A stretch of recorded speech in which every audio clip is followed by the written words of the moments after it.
এই দিনটাতে আমরা এত সুন্দর একটা জায়গায় ফ্যামিলি আউটিংয়ে গেছিলাম আর গিয়ে ঝড়ের কবলে পড়েছিলাম।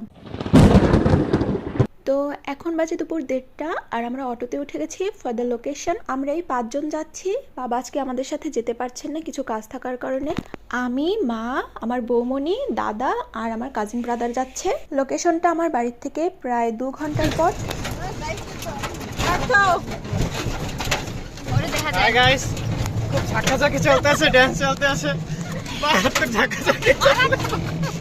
আসলে আমরা যে রাস্তা থেকে গেছি ওটা জঘন্য ছিল, কিন্তু লোকেশনে আসার পর মনটা একদম ভালো হয়ে গেছিল। এটা একদম ঈদের আগের দিনই ছিল আর আমরা ছাড়া তেমন কোনো লোকজনও ছিল না, সো আমরা খুবই এনজয় করছিলাম। আমাদের প্ল্যানই ছিল এখানে এসে আমরা পিকনিক করব।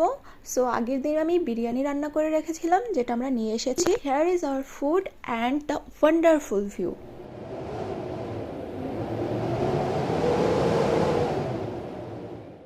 কিন্তু এরপরে হয়েছিল আসল টুইস্ট। চারিদিক অন্ধকার করে ঝড় আসছিল।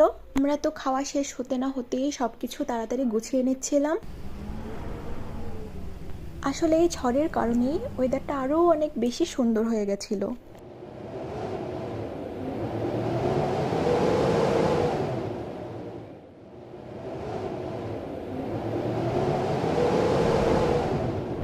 আমাদের তো ইচ্ছে ছিল এত সুন্দর জায়গায় সুন্দর করে ছবি ভিডিও করব, কিন্তু এত বেশি জোরে ঝড় আসছিল যে আমাদের খুব তাড়াতাড়ি শেল্টার নিতে হলো।